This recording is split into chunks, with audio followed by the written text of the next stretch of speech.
Hello, welcome to this fourth lecture on the sources of conflict. In this lecture, we'll explore the question of who gets what, the question of the social distribution, or the question of the distribution of social goods as a source of conflict, a source of injustice, and its adjudication through distributive justice. I'm Dale Snowart. I'm professor of peace studies at the University of Toledo. So the question of who gets what is a source of conflict as well as injustice. And it pertains to the question, in what way should the goods of society be distributed? That is, what constitutes a fair and just distribution of social goods, of social rewards, opportunities, and goods in society. And since social goods are both finite, that is, they're limited, they're not infinite, they can be scarce, and as well as given that they are necessary for a good life, they are important resources for living a good life. Given these two conditions of social goods being finite and necessary, there's a significant ongoing conflict about their distribution, which can and often does result in injustice. And an unjust distribution of social goods can be understood as constituting oppression, which we'll discuss further. And the need to resolve the conflict around the distribution of social goods can be adjudicated, can be resolved through the regulation of the distribution by a fair conception of distributive justice, as we'll see. Justice can be defined in general as what we are due and what we owe others. To start, given the assumption that we consider ourselves as morally equal, and this is a basic assumption, a presupposition of democracy, that all persons from a moral point of view have an equal inherent dignity and should, from that point of view, have an equal status. So if we consider ourselves as morally equal, there is an intuitive tendency to then believe what would follow is distributive equality, that social goods, education, income, wealth, health care, among many other goods, as all-purpose means, should be distributed equally if, in fact, we consider ourselves as morally equal. And that's the basic intuition, that what follows from moral equality is distributive equality. However, to distribute all social goods equally may turn out to be unjust for a number of reasons, including one, there's a strong psychological need for recognition of achievement.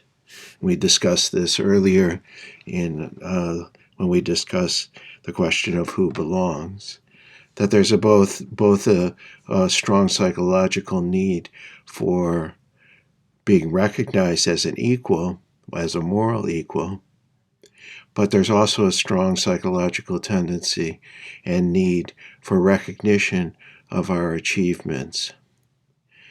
And distributive equality, therefore, doesn't consider differential levels of achievement and performance. It treats everyone equally. It does not differentiate in terms of achievement and or performance. And this violates psychologically our need for recognition, but it also may be unfair in and of itself. If one person works hard and diligently and another person does not, should they both receive the same level of reward for their work? If one outperforms another person, isn't one entitled to a greater reward for that performance? So that's also intuitively, that would strike us as intuitively fair as well. So distributive equality may be unfair in that sense. And also, people have different needs, levels of need. That is, not everyone has the same needs, and a distributive equality may not adequately speak to different levels of need. So if distributive equality is unjust, and thus some kind of distributive inequality is justifiable, then given our moral equality, on what normative basis can distributive inequality be justifiable? That is, from the perspective of moral equality, how is it possible, or on what grounds would we justify an unequal distribution of social goods? Is some kind of unequal distribution in the end fair?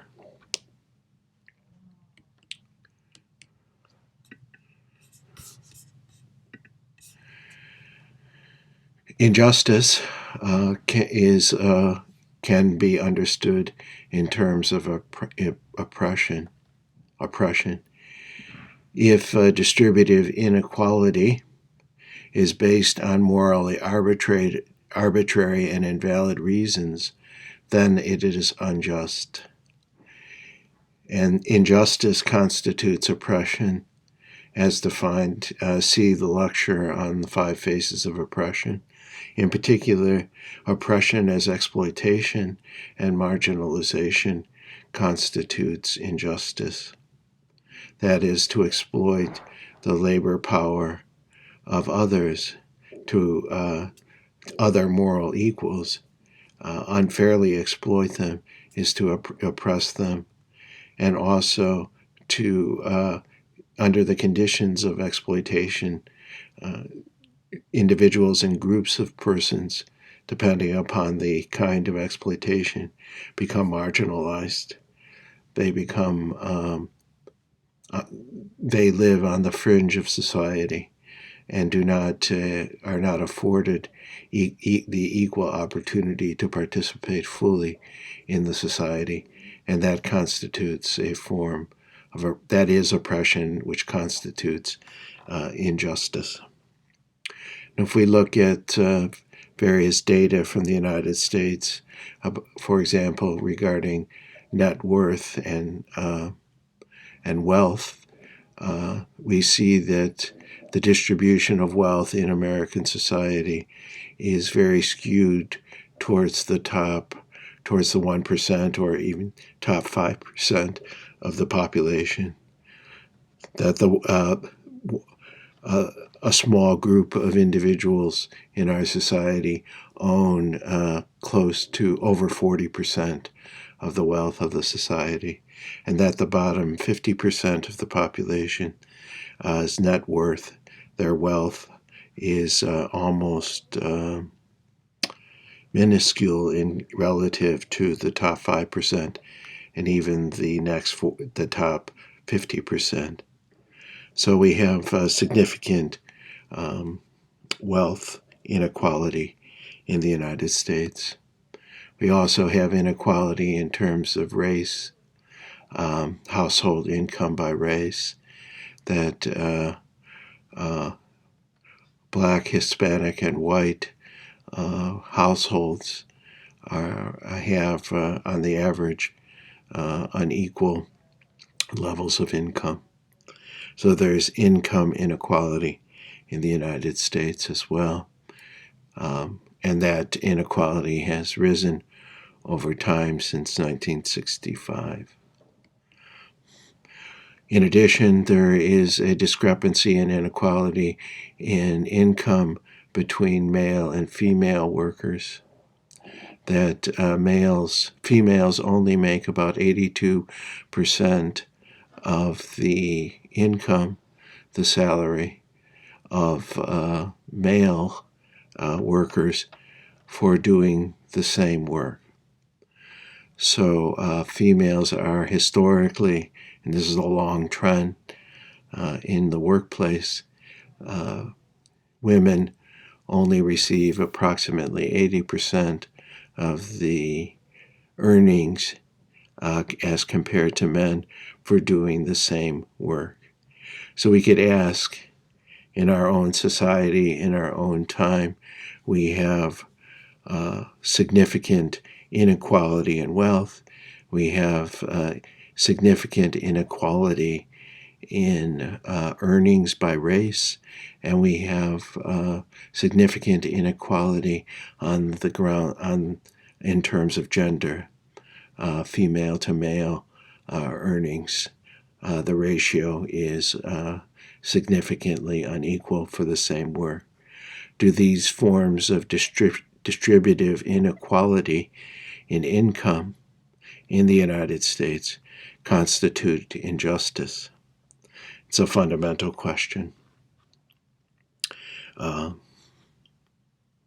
One could argue that it does, and that leads us to the fundamental question of on what basis, normative basis, can distributive inequality be justifiable, morally justifiable. In other words, what possible terms of distribution are acceptable? And we can evaluate this answers to this question, whether the terms of distribution are justifiable. We can evaluate it from within the moral point of view of fairness. That is it consistent with our fundamental notion of equality, of moral equality? Is it consistent with impartiality? Is it consistent with reciprocity? Do reasonable persons have reason to reject the terms of the distribution? So we can, on that basis, we can turn to possible terms or principles of distributive justice. One historic answer or one historic term of distribution that is social inheritance, distribution of social goods determined by the social class of one's family. A second possible term is gender, the distribution determined by gender by males should receive more.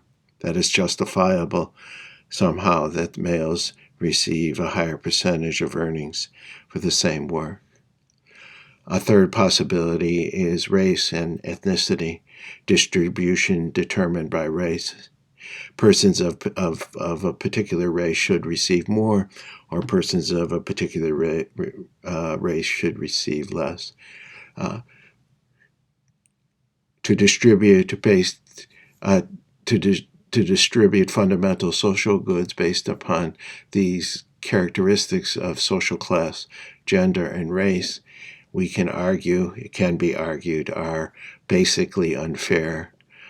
They violate moral equality, they are partial, they violate impartiality, and they violate reciprocity.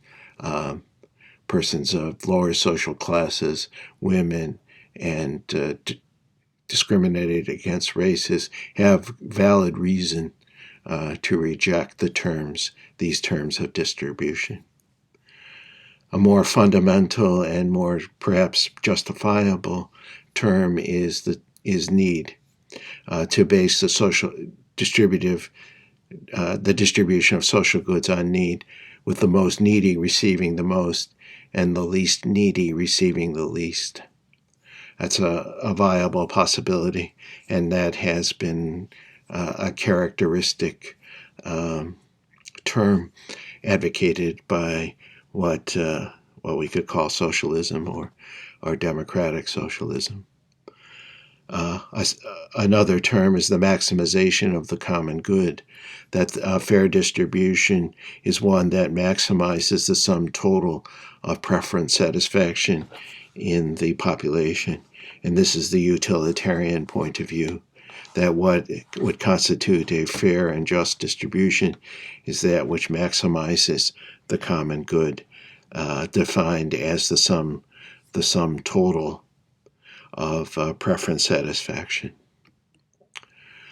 Another possible term of distribution is what we could refer to as the right to property, and this is articulated by libertarians who argue we own our innate and developed powers, which when applied translates into a right to the ownership of the property generated from the exercise of the individual's powers, plus a right of freedom of exchange and transfer. So whatever is justly acquired and thereby owned can be freely transferred. And if the initial acquisition is just, the initial acquisition of the property is just, then a just distribution is whatever distribution results from people's free exchanges, free transfers. And thus free markets are the only just system of distribution according to this perspective. So a fair distribution is that which is grounded in property rights, and that results from the free exchange and transfer of that property. A more liberal point of view is the idea of justice as fairness, as articulated by John Rawls, and which he articulated two basic principles of justice. One, that each person has the same indefeasible claim to a fully adequate scheme of equal basic rights for all. That, on the one hand, first and foremost, we have a right to a scheme of equal basic liberties.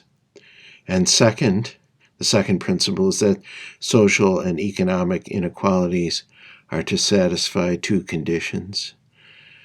First, they are to be attached to offices and positions open to all under conditions of fair equality of opportunity. That is, all positions and offices that generate rewards and other social goods should be distributed on the basis of fair equality of opportunity. And secondly, they are to be distributed in a way that is of the greatest benefit to the least advantaged members of the society. In other words, those who benefit more are to do so on terms acceptable to those who benefit less, and moreover, those who benefit the least. In other words, those who are better off should not do so to the detriment of others who are less well off. This is a principle of distribution that prohibits exploitation. So we have a number of possible terms of distribution, possible terms that would justify, from a moral perspective, that would justify an unequal distribution of social goods, in the sense that while unequal, that distribution would also be fair. So we could have unequal distributions that are also fair. And so we have, and there is an ongoing debate about these terms of social distribution that justify an unequal distribution in our society and in the world. And this debate, in many ways, defines the political the political spectrum or the political continuum in our society and in other societies, from left to right. We can, so the question of who gets what is a fundamental question of the distribution of social goods. And we can, assuming that a strictly numerical equal distribution of social goods is unfair, we have to think about on what grounds or what terms of distribution would justify a fair but unequal distribution of social goods. Please see the lecture on both oppression and on unjust distribution, as well as a further discussion of distributive justice. Thank you.